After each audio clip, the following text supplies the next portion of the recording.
الحمد لله رب العالمين والصلاة والسلام على خاتم الأنبياء والمرسلين وعلى آله وأصحابه ومن تبعهم بإحسان إلى يوم الدين. بزرگان محترم اور گھروں پر سننے والی قابل احترام مائیں اور بہنیں، اللہ تبارک و تعالی نے اپنی یاد کو حیات سے اور زندگی سے اور اپنے سے غفلت کو موت سے تعبیر فرمایا ہے. گویا وہ انسان زندہ ہے جو اللہ تبارک و تعالیٰ کی یاد میں مصروف رہتا ہے، اور وہ مرا ہوا ہے جو اللہ تبارک و تعالیٰ سے غافل. نبی اکرم صلی اللہ تعالی علیہ وسلم کو بطور خاص خطاب فرمایا گیا، وَلَا تَكُن مِّنَ الْغَافِلِينَ، آپ غافلین میں سے مت ہوئیے.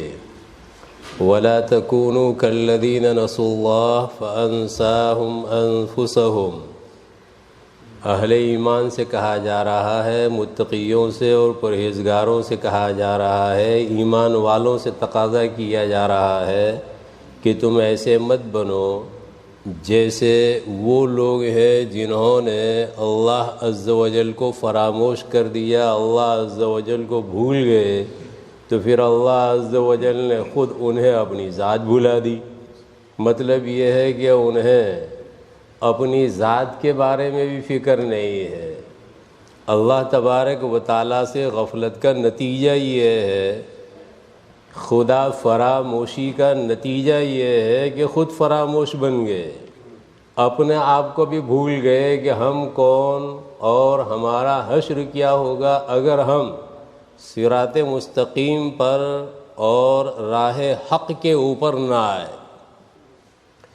رب تبارک و تعالی نے مختلف آیات قرآنیہ میں اور رسول اکرم صلی اللہ تعالی علیہ وسلم نے مختلف احادیث میں رب تبارک و تعالی کی یاد کا امر فرمایا ہے اور حکم فرمایا ہے. اگر کسی انسان کو دنیا والے وہ ذہین سمجھے، فطین سمجھیں اور یہ خیال کریں کہ یہ بڑا انٹیلیجنٹ آدمی ہے، تو اس صورت میں وہ آدمی آپے سے باہر ہو جائے گا جس کو عقل مند کہنے والے، ذہین اور فطین اور سمجھدار اور سلجھا ہوا انسان کہنے والے زید، عمر، بکر وغیرہ، جو بعض مرتبہ خود بھی سلجھے ہوئے نہیں ہوتے، لیکن ان کا جو خطاب ہے اس خطاب سے یہ آدمی، اس کا سینہ جو وہ چوڑا ہونے لگتا ہے. رب تبارک و تعالیٰ کے سرٹیفکیٹ سے بڑھ کر کسی کا سرٹیفکیٹ نہیں ہو سکتا. رب تبارک و تعالیٰ عقل مند انہیں قرار دے رہے ہیں، اولو الالباب انہیں قرار دے رہے ہیں، الذین یذکرون اللہ قیاما وقعودا وعلی جنوبہم ویتفکرون فی خلق السماوات والارض. جو اللہ کا ذکر کرتے ہیں کھڑے کھڑے، بیٹھے بیٹھے، پہلو کے بل، کروٹ کے اوپر، لیٹے لیٹے اللہ تبارک و تعالیٰ کا ذکر کرتے ہیں، اور آسمان و زمین کی تخلیق میں جو غور و فکر کرتے ہیں، وَيَتَفَكَّرُونَ فِي خَلْقِ السَّمَاوَاتِ وَالْأَرْضِ. یہاں توحید کا بیان چل رہا ہے، اس لیے بطور خاص آسمان و زمین کی تخلیق کا رب تبارک و تعالیٰ ذکر فرماتے ہیں، ورنہ یہ فکر اور تفکر ہر کام میں مطلوب ہے، صرف آسمان و زمین میں تفکر نہیں. لیکن یہاں چونکہ دلائل توحید کا بیان چل رہا ہے اس لیے اس کا ذکر ہوا ہے. تو بہرحال اللہ تبارک و تعالیٰ یہاں اولو الالباب اور عقل مند کن کو قرار دے رہے ہیں؟ جو اللہ تبارک و تعالیٰ کا ذکر کرنے والے ہیں. اور رب تبارک و تعالیٰ نے اس کے لیے کوئی خاص حد بھی بیان نہیں فرمائی ہے کہ کتنی مقدار اللہ کا ذکر کرنا چاہیے. یا ایھا الذین آمنوا اذکروا اللہ ذکرا کثیرا. عبداللہ بن عباس رضی اللہ تعالیٰ عنہ فرماتے ہیں کہ ہر عبادت کے لیے کوئی حد اور کوئی میعاد بیان ہوئی ہے، اور کوئی دائرہ اس کے لیے بیان کیا گیا ہے اور کوئی بارڈر اس کے لیے بیان کی گئی ہے، لیکن اللہ کا ذکر وہ ہے کہ جس کے لیے کوئی حد بندی نہیں۔ رب تبارک و تعالیٰ فرماتے ہیں اللہ کا ذکر کرو ذکراً کثیرا۔ رب تبارک و تعالیٰ کا ذکر کرنے والا آدمی یہ اللہ تبارک و تعالیٰ کے قریب سے قریب تر ہوتا ہوا چلا جاتا ہے، اور رب تبارک و تعالیٰ نے غفلت کو، ذکر نہ کرنے کو خسران کا، ٹوٹے کا، گھاٹے کا اور نقصان کا سودا کرنے والے قرار دیا ہے۔ یا ایھا الذین آمنوا لا تلہکم اموالکم ولا اولادکم عن ذکر اللہ ومن یفعل ذلک فاولئک هم الخاسرون، کہ تمہارے اموال، بعض مرتبہ آدمی کو اللہ نے مال دیا ہوا ہوتا ہے تو وہی طغیان کا اور سرکشی کا اور تمرد کا سبب بن جاتا ہے، جس کے نتیجے میں وہ اللہ کو بھلا بیٹھتا ہے۔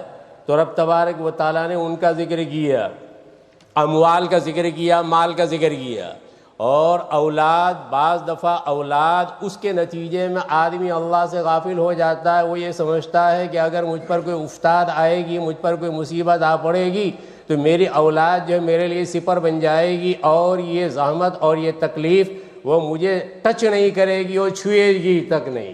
اسی لیے اللہ عز و جل نے فرمایا اس پر اعتماد ہے، اس پر بھروسہ ہے، اور اس کے نتیجے میں اگر تم اللہ کو فراموش کر گئے اور اللہ کو بھول گئے تو پھر ایسے ہی لوگ خسران اٹھانے والے اور ٹوٹا اور گھاٹا اٹھانے والے لوگ ہیں۔ حضرت عبداللہ ابن بسر رضی اللہ تعالیٰ عنہما سے مروی، نبی اکرم صلی اللہ تعالیٰ علیہ وسلم نے یہ ارشاد فرمایا، کب؟ جبکہ ایک صاحب آئے، جامع ترمذی کی روایت میں رجل اور سنن ابن ماجہ کی روایت میں ان اعرابین، ایک اعرابی، ایک بدو اور ایک دیہاتی، وہ نبی اکرم صلی اللہ تعالیٰ علیہ وسلم کی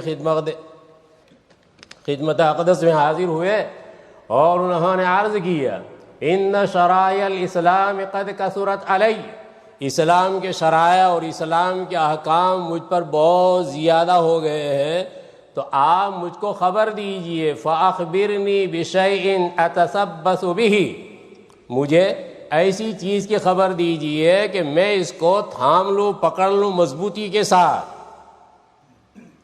رسول اکرم صلی اللہ تعالی علیہ وسلم نے ارشاد فرمایا لا یزال لسانک رطبا من ذکر اللہ، اللہ کے ذکر سے تمہاری زبان تر رہنی چاہیے، تازہ رہنی چاہیے۔ آدمی جب بولتا ہے تو اس کا منہ جو ہے تھوک کے نتیجے میں تر ہوتا رہتا ہے، تو ایسے ہی اللہ کا ذکر گویا ہر آن کرنا چاہیے، ہر وقت کرنا چاہیے، زبان تمہاری مرطوب ہونی چاہیے اور تازہ رہنی چاہیے اللہ کے ذکر سے۔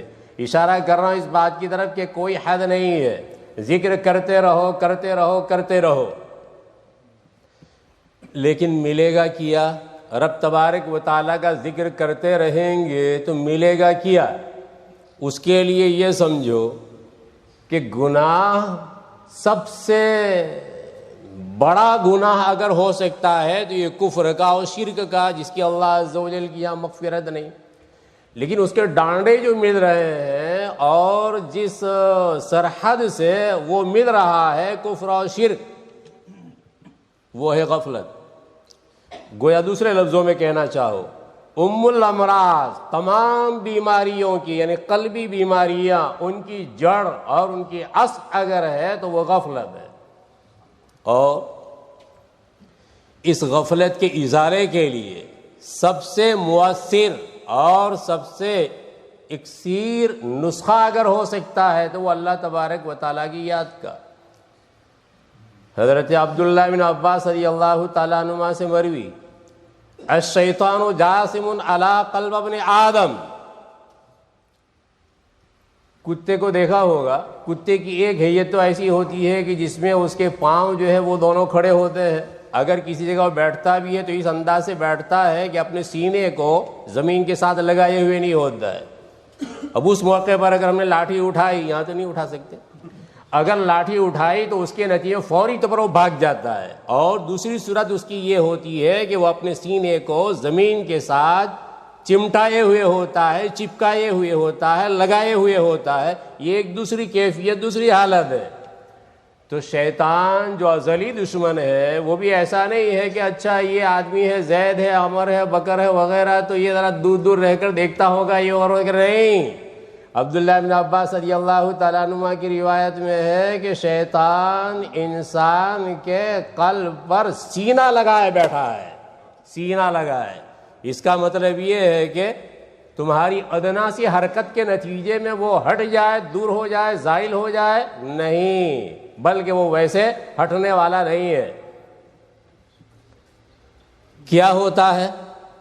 روایت میں مروی کہ فَإِذَا سَحَا وغفل وسوس، جب انسان اللہ کو فراموش کر دیتا ہے، غفلت کا شکار ہو جاتا ہے، تو اب وہ وسوسہ ڈالتا ہے. پھر وسوسہ تو اس میں کیا ہو گیا؟ وسوسے کتنے آتے ہیں ہم کو؟ نماز میں آتے ہیں، بولو نماز میں آتے ہیں. ارے بھائی یہ وسوسہ غیر اختیاری ہے، کوئی مسئلہ نہیں، لیکن آہستہ آہستہ وہ اختیاری خیالات تک لے جائے گا، اور جو اختیاری خیالات ہیں ان میں پھر کوئی حد نہیں، وہ چلتا رہے گا. ہو سکتا ہے وہ گناہوں تک پہنچانے والا ہو. اس اعتبار سے گناہ سے بچنے کی شکل اور صورت کیا ہوئی، وہ آگے جو نبی اکرم صلی اللہ تعالی وسلم نے بیان فرمائی. اس سے قبل میں نے نبی اکرم صلی اللہ تعالی وسلم کا نام نہیں لیا تھا، میں لفظوں سے کھیل رہا تھا، اور میں نے کہا حضرت عبداللہ بن عباس رضی اللہ تعالیٰ عنہ کی روایت میں ہے. وہ اس لیے کہ ہو سکتا ہے کوئی یہ خیال کرے کہ بھئی یہ جو روایت نبی اکرم صلی اللہ تعالی وسلم کی طرف منسوب ہے، اس میں کلام ہے، اور اس میں یہ فلاں راوی ضعیف ہے، یہ اور وہ، تو اس لیے میں نے سیدھے عبداللہ بن عباس رضی اللہ تعالیٰ عنہ کو پکڑا تھا. تو عبداللہ بن عباس رضی اللہ تعالیٰ عنہ کا نام اس وجہ سے لیا تھا. اب لے رہا ہوں نبی، یعنی جب تھوڑی بہت حقیقت واضح ہو گئی کہ ہے کیا، تو نبی اکرم صلی اللہ تعالی وسلم فرماتے ہیں فَإِذَا ذَكَرَ اللَّهُ، جب اللہ کا وہ ذکر کرتا ہے انسان تو خنسا، اب وہ پیچھے ہٹتا ہے، اب وہ پیچھے ہٹتا ہے.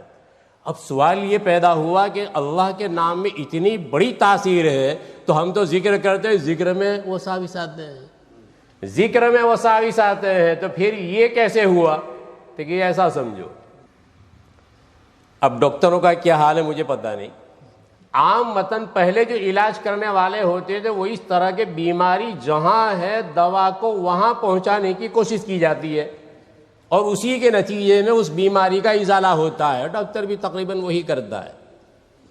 یہ بات اگر سمجھ میں آئی ہو تو اب یہ سمجھو کہ غفلت جو ہے یہ قلب کا عمل نہیں ہے، یہ قلب کا زبان کا عمل نہیں ہے، بلکہ یہ قلب کا عمل ہے غفلت.